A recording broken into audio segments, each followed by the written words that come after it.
Northwest Morning Sprint is brought to you by Bill's Heating and Air Conditioning. All right, it is 6:52. Time to get you ready to take on your Monday here in the Morning Sprint. Mark Peterson has your last forecast of the summer, and Destiny Richards is live at Green Bluff with a way you can ring in the fall season. Plus, Robin Nance is anchoring from home today. She has a look at some top stories from the nation's capital this morning. But first, to some breaking news. More than 10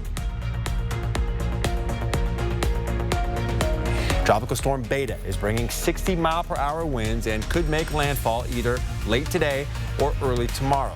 National Weather Service Houston sharing this video of powerful waters tearing down a fishing pier late last night. A storm surge warning is in effect from Port Aransas, Texas to Cameron Parish, Louisiana. Those areas could see up to 4 feet of storm surge.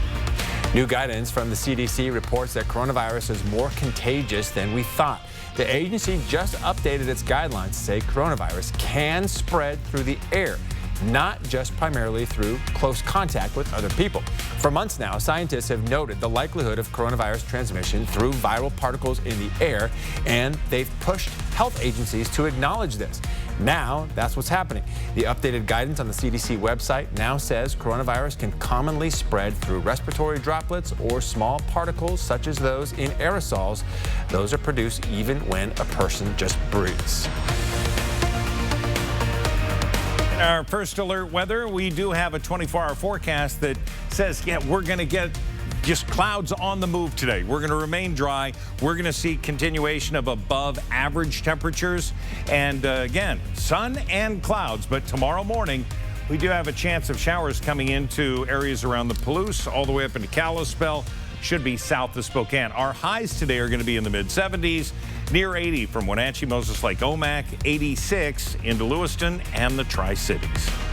Well, Spokane tradition going virtual this year, but that didn't stop Bloomsday runners from lacing up the sneakers this weekend. Normally, the streets would be blocked off for runners and supporters cheering on from the sidelines. Instead, people were on the sidewalk taking on the 7.5-mile course. Despite the changes, participants said they still wanted to keep the tradition alive.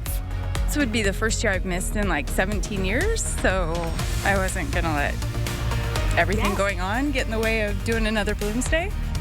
If you didn't get out this weekend, you still have until this coming Sunday to finish the course. Bloomies will still receive a finisher t-shirt through the mail by recording their times online. And this year's Bloomsday Run was really special for one Spokane family. 9 years ago, Mary Goodwin had a double lung transplant. Yesterday was her 9th Bloomsday Walk post-transplant, celebrating it on the anniversary of that surgery.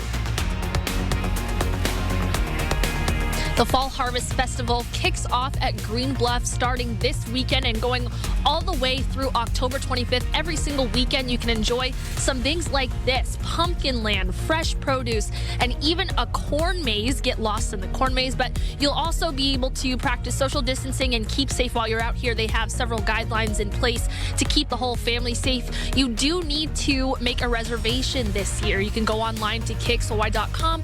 We have a link now for you to make a reservation for the whole family. Admission is $5 for a carload of family members. You can also taste some delicious apple cider, have pumpkin donuts, a lot of fall festivities for you here to ring in the new season.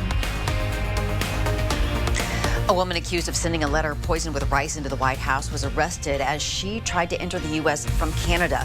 Investigators announced this weekend that a suspicious letter addressed to the president had been intercepted at an off-site facility that screens mail. Inside the envelope, ricin, a highly toxic poison that can cause organ failure and death. Officials have not released that woman's name. As the tributes pour in for Ruth Bader Ginsburg, the battle to fill her Supreme Court seat heats up. President Trump making the announcement he will likely nominate a replacement at the end of this week. Democrats say the process should wait until after the 2020 election. And so far, 2 Republican senators, Lisa Murkowski of Alaska and Susan Collins of Maine, say they oppose a vote on the Supreme Court nominee before Election Day.